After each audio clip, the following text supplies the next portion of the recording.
These are things you realize as soon as you buy a Framework 13 Pro laptop. Let's get started. Number 1. Generosity.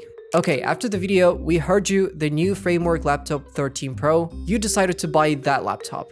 First things first, on the official website, you choose the laptop and there you might realize there are dozens of things to choose from. Starting with whether you need a pre-built or DIY option, ending with the fact that each option has its own set of choices. You can decide things like your operating system. For example, you can choose between Windows and Ubuntu, something most laptop brands just don't let you do. And after that, you choose how much SSD storage you need, how much RAM you need, and even which ports you need for your laptop, which is something new. Sounds very like a freedom. And for those who found it overwhelming, you can just choose the pre-built option instead, which is more expensive but comes with reliable SSD and RAM already set up for the system. And once you choose everything, you click order, and then after a while the box finally arrives at your apartment. And here's where you realize the generosity of Framework, starting with the packaging itself. If the pre-built systems package comes like an ordinary laptop box, inside a DIY unit, every single component comes in its own separate little box, like the bezel, the keyboard you picked out beforehand, plus extras like the Webcam modules, and obviously these swappable I/O modules, USB-C, USB-A, HDMI, Ethernet, you name it. And the great thing about them is that it's completely your choice whether you need them or not. You decide, not the company. And that's a huge advantage compared to the unibody design the MacBook Air has, where every component is already installed according to the company's own rules, whether you like it or not, and you can change it however you want. Obviously, after that, there are things like the power port and the instructions inside the box as usual. And sure, the package is good, but the unboxing experience might not quite match the polish of something like Apple's MacBook box, but it still feels rich in its own way. With the MacBook, all you get in the box is the MacBook itself and the charger. That's all Apple includes, which is pretty limited compared to this one. So the Frameworks box is actually great, and the company is genuinely generous by modern standards. But the next thing you realize might make you wonder why you'd even buy this in the first place. Number 2. Price.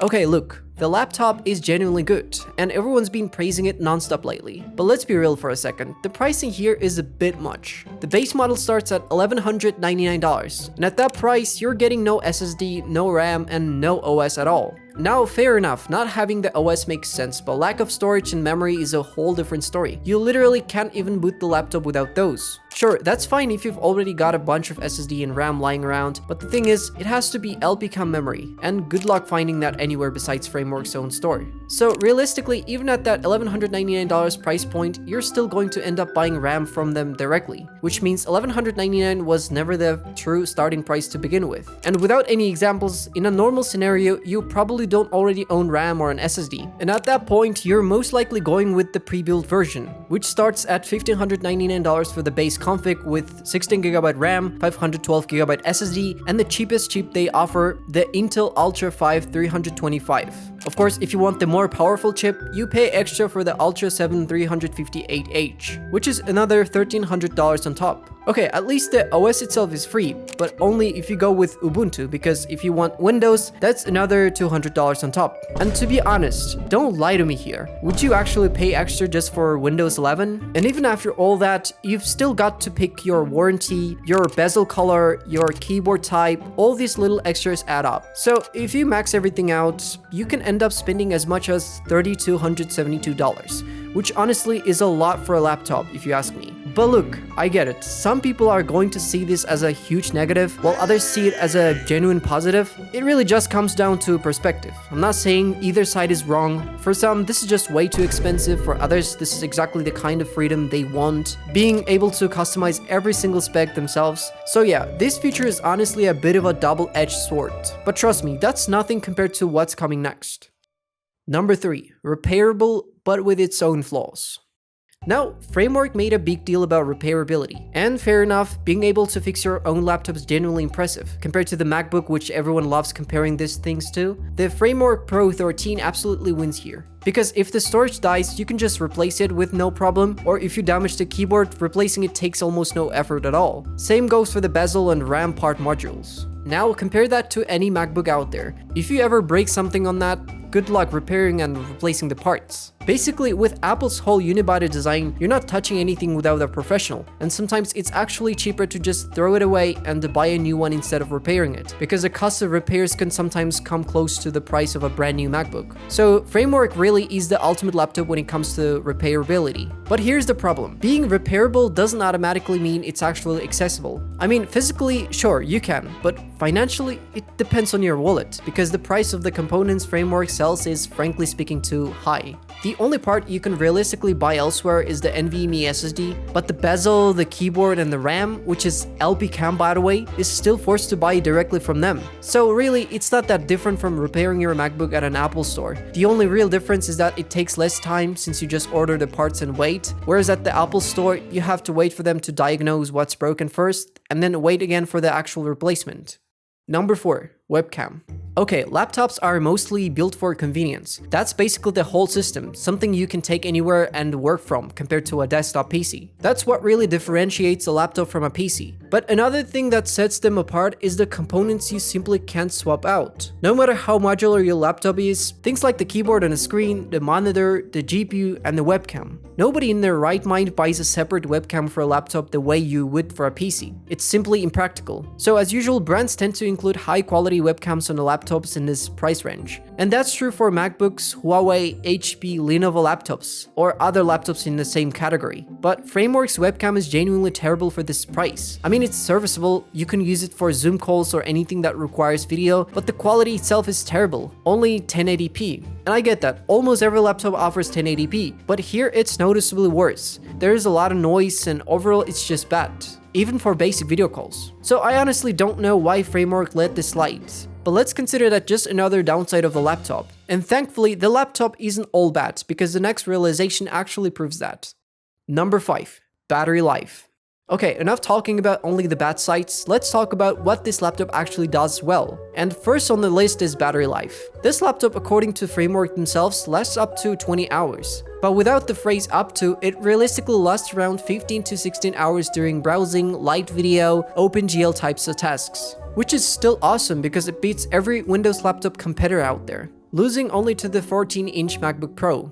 I'd say it's roughly on par with the MacBook Air, since that also lasts up to about 18 hours. And to be clear, compared to its predecessor, the Framework 13, this is a massive upgrade, since that only lasted around 5 to 8 hours at max. That's because based on user feedback, Framework added a 74 watt-hour battery life this time, along with Intel's efficient Panther Lake processors, which together led to this result. So this huge improvement in battery life is one of the reasons it might genuinely be a competitor to MacBooks, because that's not the only upside either.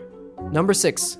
Linux compatibility. Framework is also one of the few laptops that comes with Linux pre-installed, and that deserves huge respect, because as you already know, Microsoft has already annoyed pretty much everyone enough with their terrible optimization and bloatware. I mean, Linux isn't the perfect operating system either, but at least it's optimized and customizable. And the Framework 13 Pro actually comes with Ubuntu and Fedora pre-installed. And that's genuinely the default operating system on this laptop. Because yeah, Windows is available too, but for Windows you have to pay an extra $200, which is way too expensive just for an operating system. So naturally, people tend to choose Linux over anything else, and for them that's completely fine.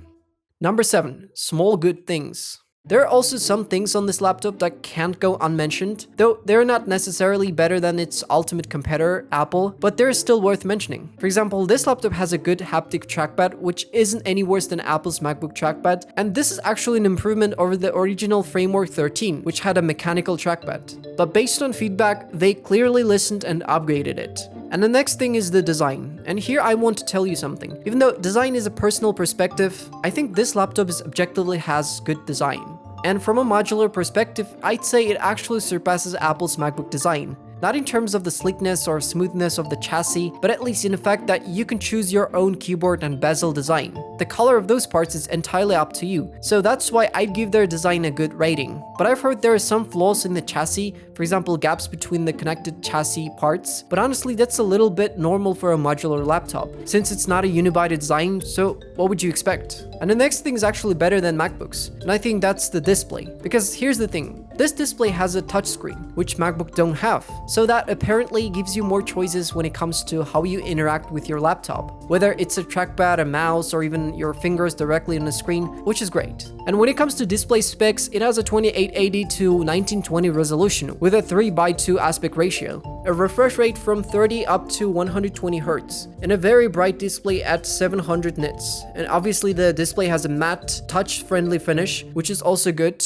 and the size is 13.5 inches, making the laptop pretty compact. I'd say yeah, that's better than MacBooks, which only offer 500 nits of brightness. Alright, in my opinion, the laptop is built generally good, and I like that it even exists, because now we at least have modular laptops we can actually upgrade, and I hope every company starts making this kind of laptops. For developers who mostly work in Linux, this could be a genuinely great option, and for regular everyday users too, I'd say. Right now, the price is a bit high. I think it's because of the RAM, but that might be just a fixable once chip prices normalize globally. And obviously, there's still a lot for them to improve, but I think they will, because this company genuinely seems to care about its audience opinion. So if you liked the video, thanks for watching and take care.